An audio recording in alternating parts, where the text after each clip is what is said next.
Sr. Guido Aldenkamp para falar sobre embalagens flexíveis, redução de desperdício de alimentos e resíduos de embalagens. Guido é diretor executivo da Flexible Packing FPE, Embalagens Flexíveis da Europa, é formado em economia e vem trabalhando para associações alemãs e europeias para embalagem flexível e folha de alumínio desde 2003. Seu trabalho envolve relações públicas, estatísticas e análises de mercado, sustentabilidade como membro e gerente de conferências.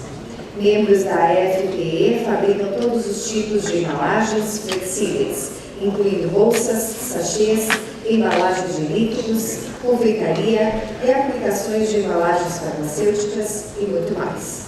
Com vocês, Guido Aldenkamp. Muito obrigado.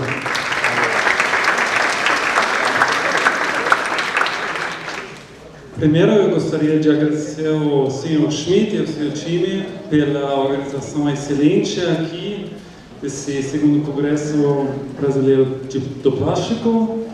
E muito obrigado pelo convite e a possibilidade de falar com vocês. A nossa organização representa a indústria europeia das embalagens flexíveis, não só na União Europeia, mas na Europa econômica, incluindo a Rússia, a Turquia e isso tudo. Nossos membros, os sócios, estamos fazendo mais do que 80% dos produtos na Europa. As nossas atividades principais são análise de mercados, legislação de contato com os alimentos, é muito importante, porque ninguém está querendo partes da embalagem dentro dos alimentos, e, claro, sustentabilidade. O mercado mundial está muito saudável, cresceu ano passado com 4,5% e a parte da Ásia está crescendo muito. E agora eu vou continuar em inglês, porque especialmente na área de sustentabilidade meu português não é tão bom. Okay, thank you very much. The big question, why to prevent waste and save resources? We heard a lot of stuff today already. To set just the framework here, these are some global mega trends. It's an overview, and some of those I will explain now in more detail. First, the demographic and social change. On average, when you read all those, we are too many. Thanks God not today here. We become older, are better educated, and as a big result, we need a lot more health care. Second trend, urbanization. At the beginning of the last century, only 2 out of every 10 people lived in an urban area. Nowadays, it's every second. And the projections in the next 35 years is that more than 70% of the global growing population will live in urban areas. These cities become even bigger and bigger. Have a look. In the 1900s, there was just only one city with more than 5 million inhabitants, London. In the 50s, there were already 5. In the 2000s, almost 80, but we had to change the definition of megacities. Formerly, it was 5 million people per city to define a megacity. Nowadays, a megacity is 10 million people. Of those, 35 cities exist in the world, almost half of them in China. I'm still looking for the person who knows all those mega cities in China. And because nobody knows, they're growing that fast, and yeah, urbanization as a megatrend. And all of that means we are using too many resources. This is an overview. I don't know whether you can see it exactly, but it shows how many Earth we need per year with our way of living. The Australians are particularly resourceful in usage, so they use 5.5 Earths of Australian resources per year. Germany, 3. Brazil, close to 2. Everything what is more than 1 is too much. And there is the Earth Overshoot Day. It's an initiative demonstrating when the world reached, and particularly their resource limit for 1 year. What you can see there in the 1990 was in December. This year it was on the 8th of August. Yeah. So we have to be more resource efficient. This is key. We only have one Earth.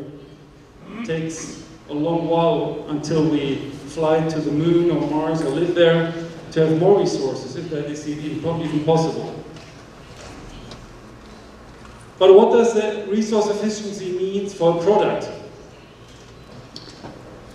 It's the optimized use of resources, like material and energy, throughout the entire life cycle, come back to that later, which means production and consumption of the entire product. The product consists of the filling good and the packaging. No one buys packaging because they want to buy the packaging. Everybody wants to buy the product. And the packaging is part of the product so that we can consume it.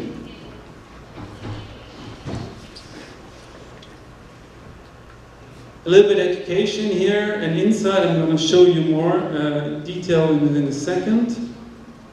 Of the entire footprint of a product, a food product, usually the environmental footprint is 90% of the food product and less than 10% of the packaging.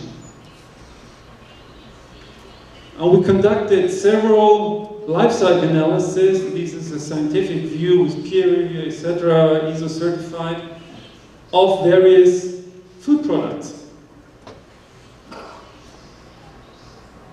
On the very left, you see butter and milk, chocolate, yogurt, dairy products with a huge carbon footprint because of the cows. A cow or the milk has a huge carbon footprint. That's why the blue part is so huge, and you can hardly see the red part, the packaging. When you look in the middle one, it's frozen spinach. The green part is the storage at home. The carbon footprint of frozen spinach depends on the energy efficiency of your fridge at home. With coffee, it's boiling the water. Half of the carbon footprint of a cup of coffee is boiling the water. So, but generally, for all what we consume, resources have to be invested. It's all inside the entire prepared product. Whether it's only in the production, like with butter, or with coffee or spinach, even after we are home, after we prepare it. So a resource-efficient approach means we have to prevent food waste because all the resources going into the food have to be saved. Yeah? And all of that should be done with an appropriate and effective packaging. Food waste, I already mentioned this briefly in numbers. 1.3 billion tons of food are wasted every year. If you remember the presentation this morning, the global plastics production is 322 million tons. So 4 times of the plastics production in food is wasted every year. That's, by the way, 30% of the entire land use for agriculture. These are just volumes.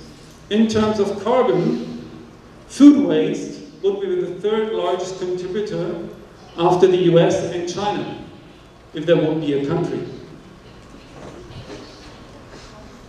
30% of the environmental footprint of an average European is connected to the food production and its waste. It's not because we do it several times a day.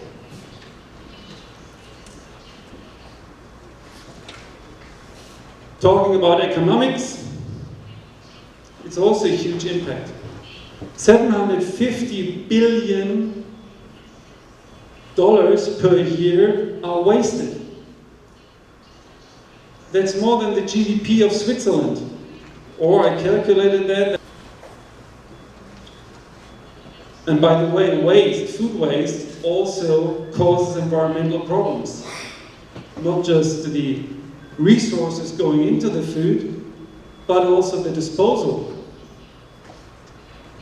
Yeah, there are carbon and methane emissions coming out of food which rottens on landfill sites, etc. And there is a great initiative by Messe Düsseldorf, Exhibition of Düsseldorf, together with the FAO, the Agricultural Organization of the UN. It's called Safe Food. This is a great initiative to make people aware how much food they waste and to stop that. And here we again, I think it was 56 times. The previous speaker said it's already education, it's again education. Tell people that they waste food and prevent them from that. And here's some examples how packaging can help to prevent food waste. It's not just a problem, it's a solution. Milk.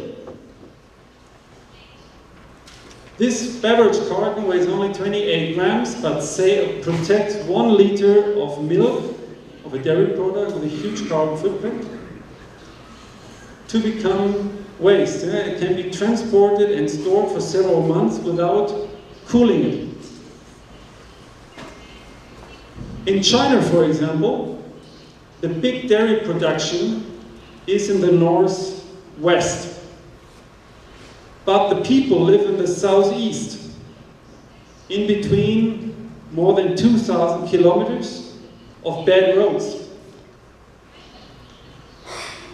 The beverage carton enables the supply chain to deliver the milk from production area to the consumption area, preventing food waste. Packaging also helps to extend shelf life. 2 examples, bananas and cucumbers. You see here with the bananas packed with a plastic film after 7 days compared to bananas not packed with a plastic film. And I guess we all agree that it looks a bit more appetizing when there is a film around it because the banana is still yellow. Cucumber, with these little shrink film, the shelf life increases from 3 to up to 14 days.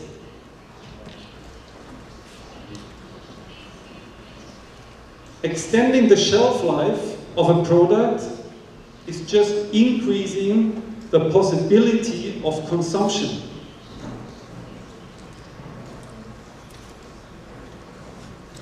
Nowadays, we live in a hectic world, friends calling, okay, you want to go out for dinner? Yes, of course I want to join you for dinner. Nobody will say, no, I bought food, it shouldn't be wasted. Yeah? Packaging helps to increase shelf life so that we can consume it in a later stage without throwing it away. Here's some more examples. Table grapes, even for up to 70 days. Beef from 14 to 23 days. Yeah? It all helps. And packaging enables this.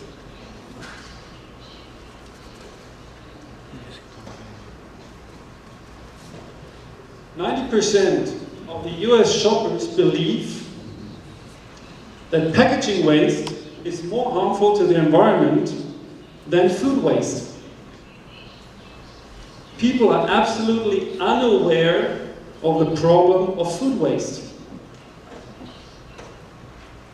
So we need to communicate to the consumers the scale of food waste and the role of packaging, in particular flexible plastic packaging, in reducing the food waste. How to do that?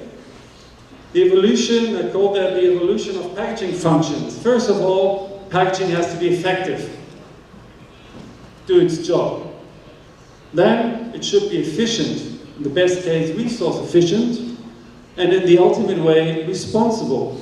And I can say smart packaging must be effective, resource efficient, and responsible. And the functions of flexible packaging, the effectiveness, so it's always the appropriate protection and preservation. It's often tailor-made from various materials combined, always using the best function. Plastics, aluminium, paper, in various combinations. It can be done in various formats, small, large, medium-sized. Go to the supermarket and have a look. I went yesterday, or the day before yesterday here, and I had a look. Brazil has great examples of flexible packaging. Should be resource efficient, so the minimized use of materials. Those little sachets are very lightweight. It's a very efficient way of using materials to protect the food. And ultimately, when you use little to pack something, you have little which should go to waste or can potentially end up in the ocean. If you prevent materials becoming waste, the problem is generally a little smaller. But flexible packaging is also responsible. Of course, it reduces food waste or enables to reduce food waste. But single-serve formats, for example, have also a social advantage. I call that accessibility and affordability.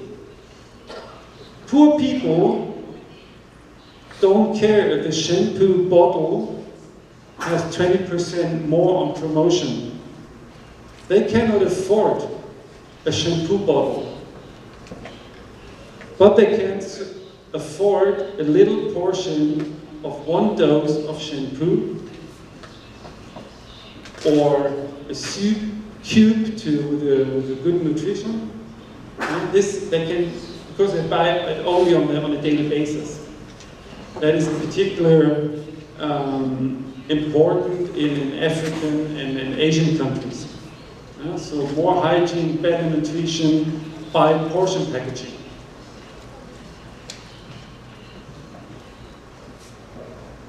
When we talk about packaging, we always so quickly talk about recycling, and I wonder how very little we talked about the recycling of materials. We always today talked about recycled materials, but very few about recycling. I can tell you in the packaging business, recycling is one of the key talking points, whether you want it or not. So, packaging becomes only visible at the end of life. When you're finished with food, with your meals, somebody has to take the trash out. And what you see, empty packaging. And you think, oh, it's too much packaging. Recycling is very popular among the society's all stakeholders. People only think about recycling, not about food waste prevention. And I'd like to ask a couple of questions. Is that the only environmental indicator? Or is it the easiest to measure? Is a high recycling rate equal with a superior environmental performance?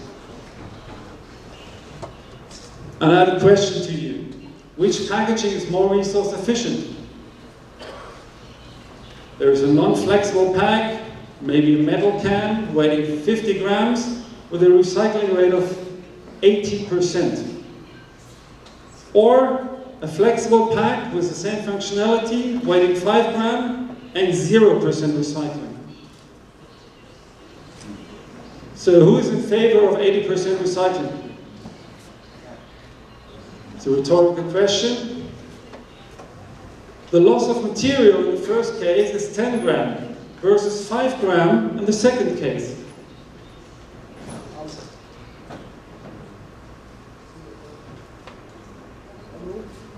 And I can assure you, recycling is a big thing in Europe, what politicians love, and there is now the huge concept of circular economy, which people only translate into recycling.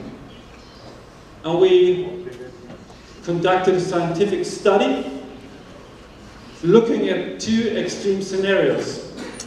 First of all, this is the situation today in Europe. All the food products, and I'm talking only food products, not beverages, are packed. 40% of them are flexibles, 60% are non-flexibles. And the two extreme scenarios is easy recycling. So we substitute all flexibles with non-flexibles. Of course, the more rigid it is, the better to recycle. You quickly get volumes. That is easy. Or you go for the resource-efficient approach to substitute all non-flexible packaging with flexible packaging. And so far, I've only one example where it's not possible. It's eggs. You cannot pack eggs in a flexible packaging pouch. But all the rest, you can pack in flexibles. Wrap it, etc. Okay, so just to material volumes. You see here, situation today, 3.7 million tons are used for flexible packaging, 30.7 million tons for non-flexible packaging. You go into the recycling case, substitute everything, you add, only in Europe, 23 million tons of material, primary packaging each year. You go the other way around, you save more than 26 million tons of material. That is just for Europe per year. Coming back to my material loss example, to compare that, base scenario, almost 10 million tons of materials are lost every year in Europe.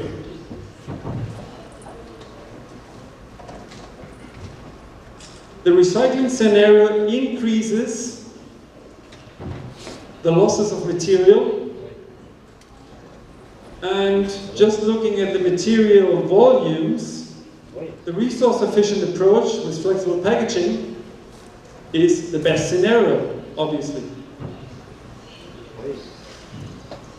I could stop now and tell you how great flexible packaging is, But then we are at a university, the academia would come, yeah, but it's probably not completely true. Yes, and we did a life cycle analysis approach by one of the leading institutes for that in Europe. So the base scenario in greenhouse gas emissions is 26 million tons of greenhouse gas emissions comes from flexibles, almost 82 million tons come from non-flexibles. 64% nowadays of non-flexibles are recycled in Europe. Good, maybe not good enough. Flexibles have no material recycling, but a third of that has an energy recovery.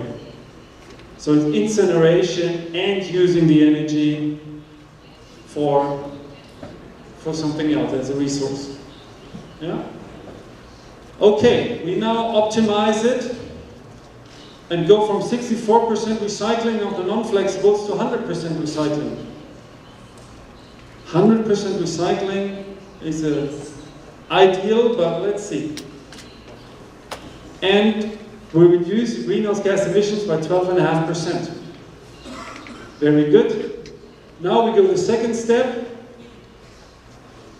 We recover the energy of all flexible packaging.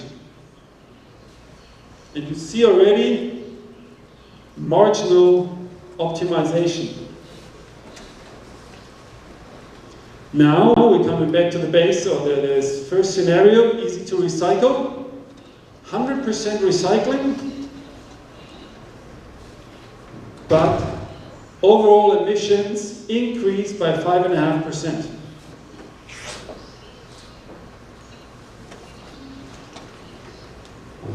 Resource efficient approach, 0% material recycling, 37% energy recovery. We achieve more than 39% less greenhouse gas emissions from primary packaging in Europe.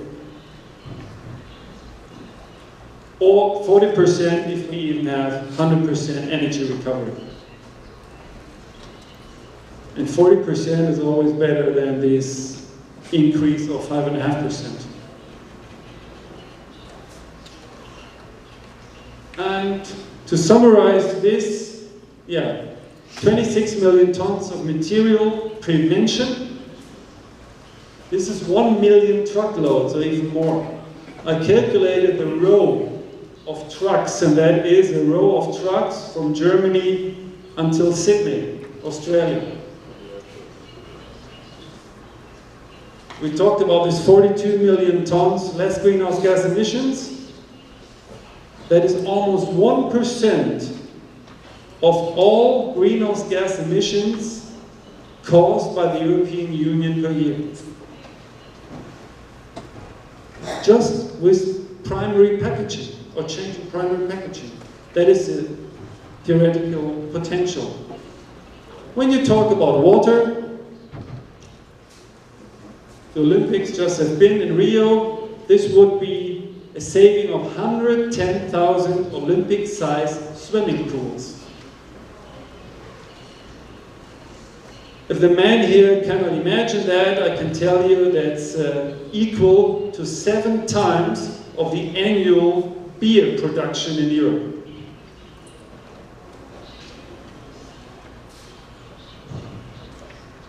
What are the perceptions to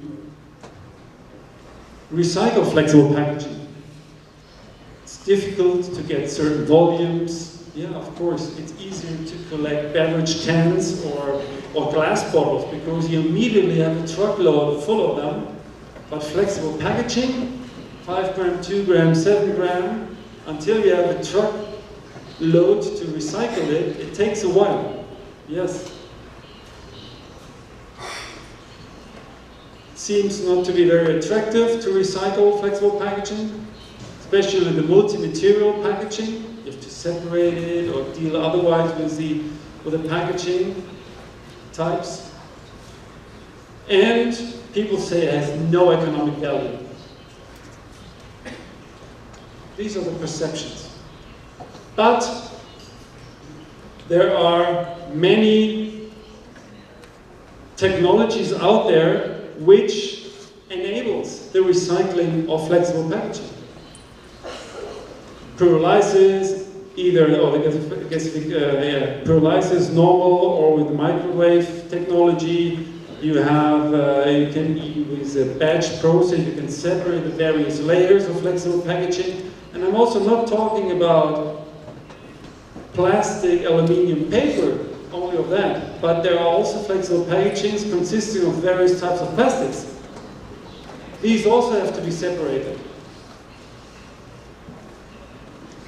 But it all comes first with collection, which is not cheap.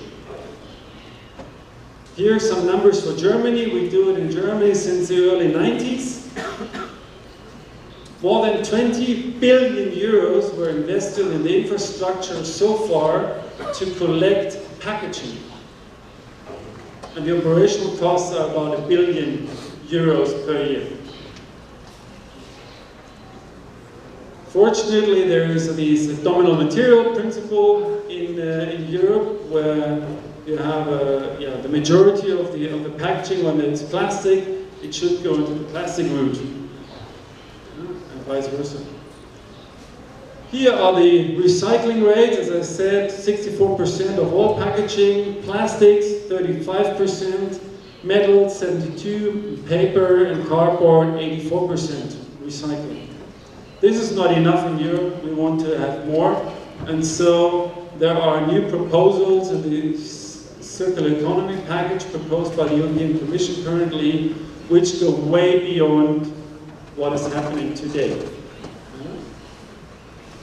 And they are looking for, in the case of plastics, of up to 60 or more percent recycling rate. And here we talk about material recycling, no energy recovery, or very little energy recovery.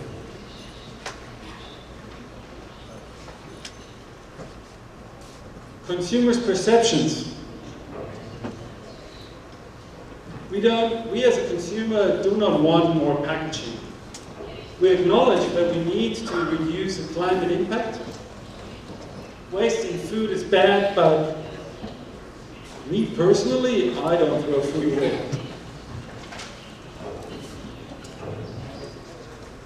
Please think of your home now.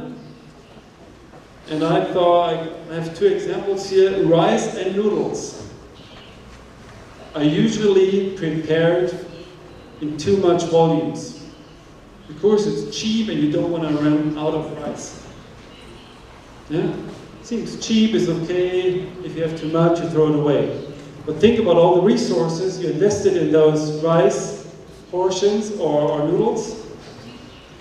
That's food waste again. And as I said, 30% of the European consumer's footprint is connected to the food production, and if we waste 1/3 of it, that means we could, by preventing or having no food waste anymore, we could reduce our carbon footprint by 10%. So we would feel good. Environmentally, we reduced our footprint by 10%. We even saved some money because we are not spending that for food which is then prepared and thrown away. And the big task is to engage the consumer, to make them realize what is happening, that we need to reduce climate change impacts. Food waste is a big problem in the world, everywhere. And packaging can be part of the solution. It's intelligent, responsible, and resource efficient. Thank you very much.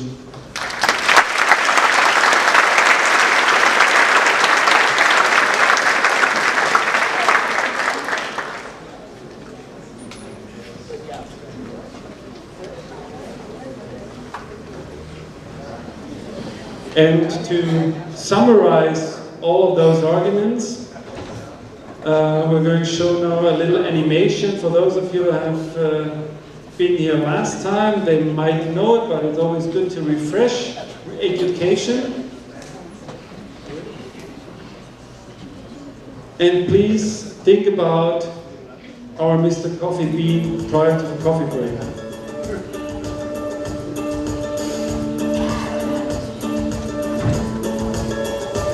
This is Mr. Coffee Bean. He's had a long journey from South America and just arrived in Europe. Now he's looking for the right outfit to continue his journey to the consumer. He's heard that some kinds of packaging may be more sustainable than others. Alternatively, he can choose a customized outfit which will suit him perfectly for all his individual needs. This is Mr. Taylor. He is famous for his expertise in flexible packaging.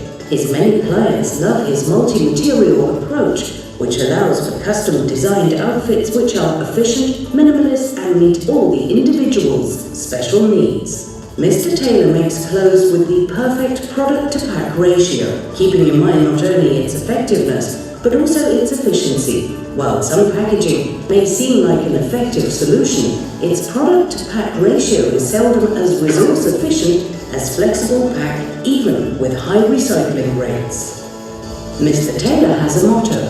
He believes that it is better to invest energy and resources into a tailor-made packaging solution to make sure that his customer does not risk getting damaged or wasted. In other words, resource efficiency and top performance normally make the best outfit, not necessarily the best recycling rate. Flexible packaging allows Mr. Taylor to use the best materials to produce the perfect fit for each client's individual needs.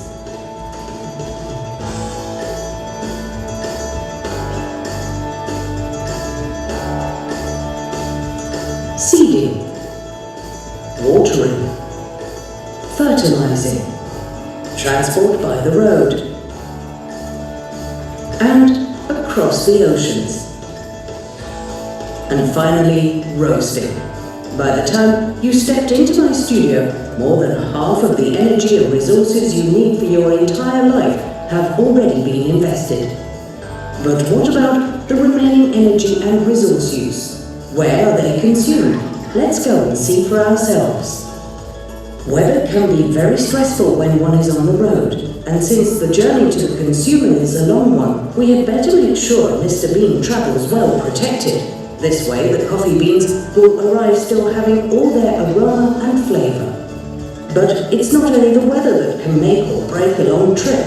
Whether you're on a plane, a truck or a train, you can be surprised by, for example, water.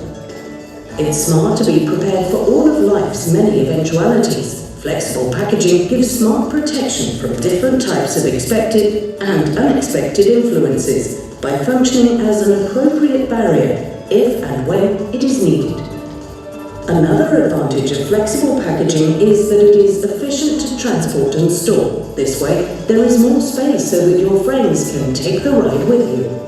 Having arrived at the consumer's house, the coffee beans still have all their aroma and flavour well preserved. Finally, it's time to get comfortable, so it's off with the clothes to start the process of becoming a delicious, relaxing cup of coffee. By the way, the investment in energy and resources in this flexible pack is just a bit over 2% of the total carbon footprint for the coffee. The investment in energy goes up another 46% during the brewing of the coffee, which is almost half of the total resources and energy spent. And while speaking about consumption, the biggest loss of energy and resources is when it is not consumed and becomes food waste. About 1/3 of all food which is purchased by consumers will eventually be thrown away uneaten, wasting all the resources necessary for the production, distribution and the packaging. There, Mr. Bean, don't worry. In your flexible packaging outfit, it is very unlikely to happen to you. A perfect fit pack can also offer the perfect solution for a specific consumption occasion and in that way save more resources. Flexible packaging can easily provide the right size portions, adding convenience and help to prevent food becoming waste. This way, all of the product's quality and all the resources and energy invested in it get preserved to be fully consumed later on with no wastage or quality loss. So, Mr. Bean, now you have the perfect fit, you are ready to become the perfect cup of coffee. Customized flexible packaging is more efficient, It delivers the highest product-to-packaging ratios. It uses less material but still preserves and protects our valuable food resources. It means more material efficiency, more adaptability, and it is always lightweight, saving more resources than it consumes and reducing food waste through better protection and portioning. Customized flexible packaging is the most efficient packaging.